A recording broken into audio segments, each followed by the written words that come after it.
So today we have a rather surprising Star Wars development, and this comes from British actress Keira Knightley, who played Sabe in The Phantom Menace, one of Padme's handmaidens. And I don't know if you guys remember this, but I think it was 2 years ago she was asked if she would ever want to return to Star Wars, and she barely remembered being in it, let alone the name of her character, and she completely blanked on any recollection of filming her scenes. In all fairness to her, she was just a child, and it was back in 1997 that she filmed her scenes. She has stated in the past it was a very painful experience. Her outfit was very uncomfortable, she cried every day on set, but just as recently as a couple of years ago, she couldn't care less about the Star Wars universe. But now, in a brand new interview with Screen Rant, not only does she remember her time on Star Wars and remembers the character of Sabe, but she expresses she wants to come back. And the interesting thing to note is she mentions Ryan Gosling because she's been made aware of Star Wars Starfighter.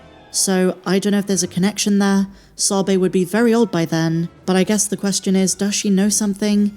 Might she play a different character considering Sabe was dressed as a handmaiden? I'll get onto the comics in just a moment, but in the film, her likeness is meant to be an impersonation of Padme, so seeing Keira Knightley's face as a different character wouldn't be too jarring. But considering there's been, I guess, a bit of tension between Disney and Keira Knightley, especially when it comes to Pirates of the Caribbean, would they do this? Would they bring her back in a different role? I would love to see it. In her own words, she says, "How about a Sabe spin-off? We'll go pitch it to Disney. I should be getting a spin-off. I'm going to phone Ryan Gosling and be like, dude, what happened to Sabe? I know Ryan's in Star Wars Starfighter and he's a big Star Wars fan, but he wouldn't be the person to ask." Now, even though Keira Knightley is being very tongue-in-cheek, it just occurred to me that she probably doesn't realize that Sabe is the most fleshed-out character of the Disney Star Wars comics. If you've ever read the Vader comics, even up to 2024, where she walks off into the sunset, she has a gigantic story arc. We're talking about one of the few characters who investigated Padme's death and worked out that Vader was Anakin and called him Anakin to his face and survived. And to be honest with you, I think the comics make for fantastic source material if they ever wanted to make a spin-off show, or what I think would be best is a Tales of Anthology. However, the rule with recent Star Wars seems to be that if your story is fleshed out in the comics, you're probably not coming back to the screen.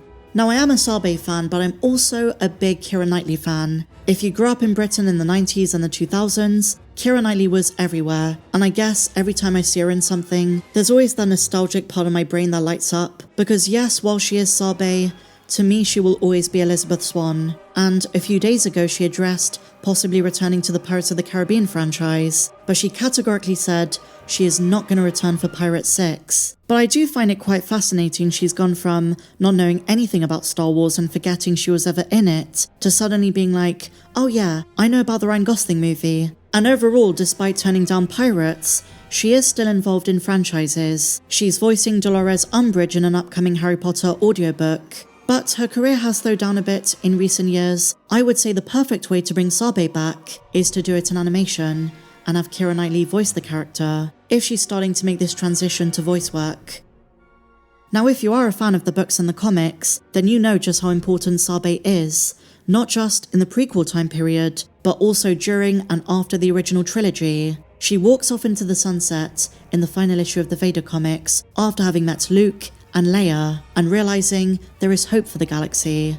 But they still haven't explored her post-Andor, so joining so many other characters, there is an opportunity there to bring her into the Mandoverse. So just to give you a brief recap, in episode 1, she was the Queen's decoy. The novel The Queen's Peril gives us a bit more background though, as to how Sabe wound up working for Padme. Originally named Sabin, she was born on Naboo in the same year as Padme.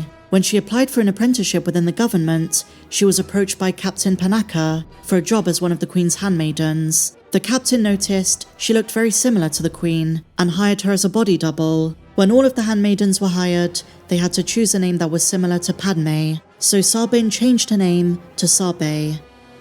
After Padme's death, Sabe suspected foul play was involved, and she also realized that the minute that Darth Vader appeared, Anakin Skywalker disappeared, and she vowed to her late queen that she would do everything in her power to find out exactly what happened. To cut a long story short, she had run-ins with the Empire and even Crimson Dawn. Then she found Polis Massa, where Padme gave birth to the twins.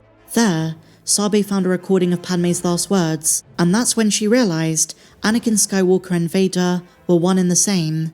When Vader discovered her involvement with Crimson Dawn, he decided to test her. Sabe told him that she wanted to bring order to the galaxy and would work for him if he wanted the same.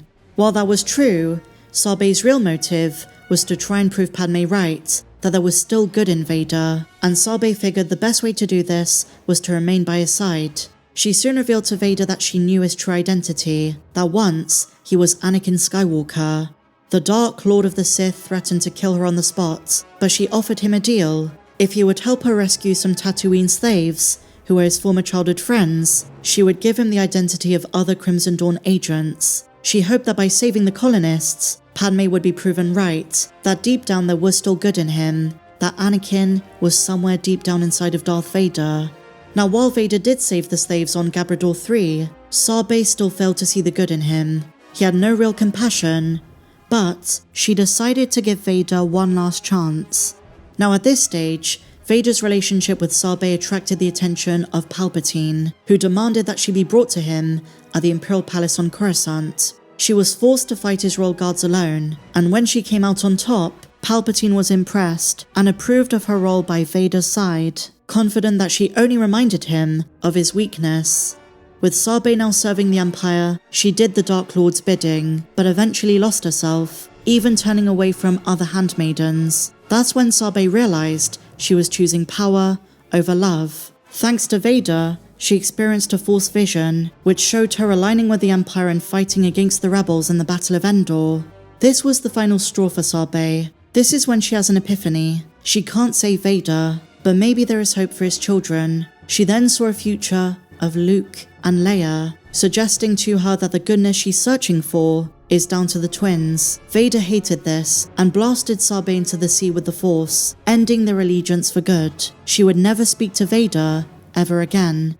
But she tracked down Luke and Leia, and to make sure they were the future hope for the galaxy, she put them to the test. She concocted a reason to lure Luke away from the rebellion, and on a remote planet, she attacked him with everything she had in an attempt to provoke him to anger. She figured that if Luke gave in to the dark side, he would be just as dangerous as his father. If not, then she'd know he was truly good and had a chance of defeating the Empire. Luke passed the test, and Sabe helped him escape once Vader showed up. Her meeting with Leia was much less dangerous. Though she kidnapped her during an evacuation, all it took was a brief conversation to convince Sabe that she had her mother's goodness in her, that she was so similar to Padme. Confident the future was bright, she walked off into the sunset. This was just before the events of Return of the Jedi, but we still have no idea what happened to Sabe after this. I hope someday Star Wars continues her story. Would Lucasfilm dare? I sure hope so.